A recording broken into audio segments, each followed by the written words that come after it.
Yeah, could you just say anything? Like, Pardon? um, just, um, just talk a little bit. Yeah. After February 1946, All right, so I'm recording. is it all So, right now? yeah, the sound is good. Yeah, definitely. It sounds perfect. Okay. And, yeah, so we left off in 1946, right? 1946.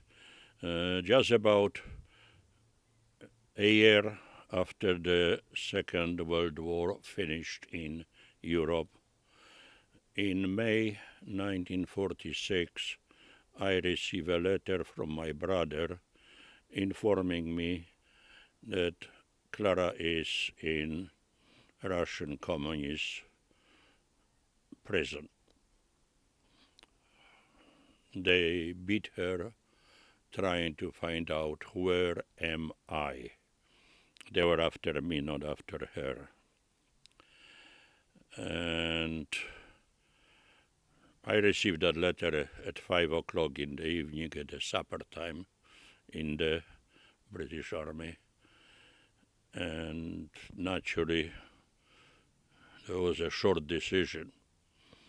I single-handed go to Poland and rescue her. Jumped on a motorcycle after supper, drove to the division commanding town, Meppen, found out in a officer's mess, a quartermaster, and I said, give me all the money I saved. And it was saved in different denomination, in American dollars, in British pounds, in German marks. And then I found another officer in line, and I say, I have to go to England for my vacation. I had a vacation due. Oh, he says, it's no problem. And I say goodbye, back on a motorcycle, back to my unit. I went to a few German houses, bought from them civilian clothes. I never had civilian clothes there. A rucksack and whatever I could. Left all my papers, my documents, my identification under the pillow in my bed. And by 4 o'clock in the morning, I was on a railroad station heading for Berlin. So that was, what country was that you This is in the western zone of Germany, where our division was occupying that part of Germany by the Dutch border. Is that where you lived most of that time when you were working? Yes, I was still in uniform in the unit. That was the British occupation zone, and we were occupying that portion of Germany, the Polish division. So I was at the same time teaching people how to maintain cars and so on. So I took a 2 weeks vacation to England, and by morning I was heading towards Berlin. No experience. I had a little map that I tore out of yearbook that just showed me Berlin, Vienna, Warsaw, and towards the border. Naturally, the border first is between West Germany, which is the British and American zone, and East Germany, which is under Russians. The only guide I had is the smugglers, the German, who routinely were crossing the border, buying, selling in the British zone, bringing stuff to the East Germany and so on. So I say, I follow them. They are going to the Russian zone, I go with them. What type of stuff would they smuggle? Just anything, cigarettes, nylons, They got some food from East Germany, but mostly it was coffee, cigarettes, and nylons. Those were the high-priced goods, you know.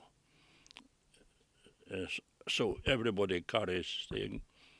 Chocolate was not available in East Germany, and they go from one side, trade, make profit, go to the other side, get more of the same stuff.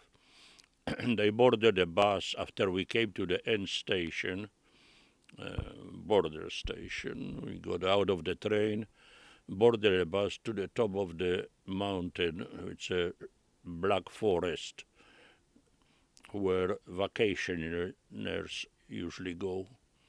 And on the border was right through the top of the mountain.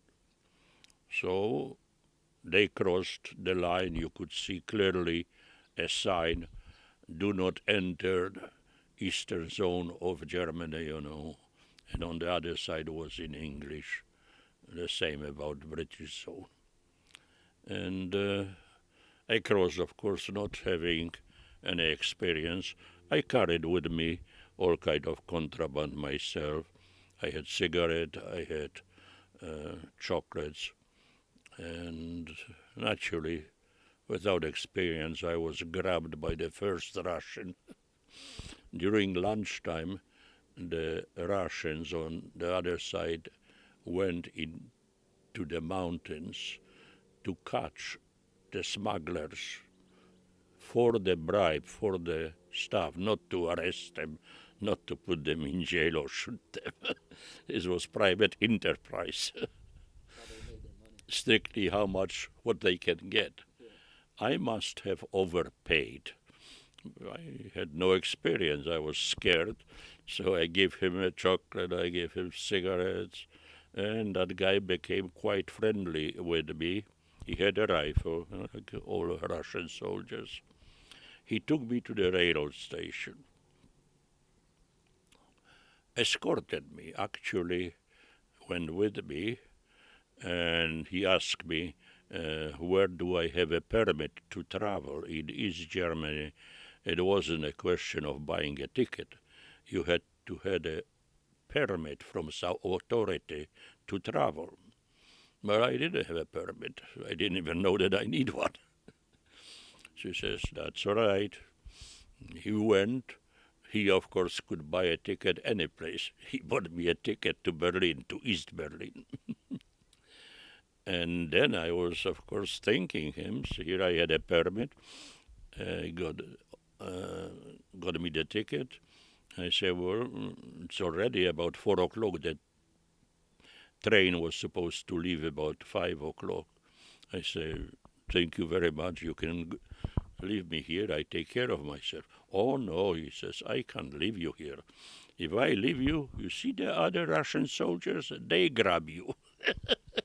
Here I'm protected by one Russian soldier from the other Russian soldier. And the guy waited until the train pulled into the platform. I went to it, opened the window, and he was standing there and waving goodbye. So naturally it was quite hilarious. I went to East Berlin. I had a place of hiding exactly by smugglers that I followed, where I can spend the night. What was the train like there? I mean, the train trip there.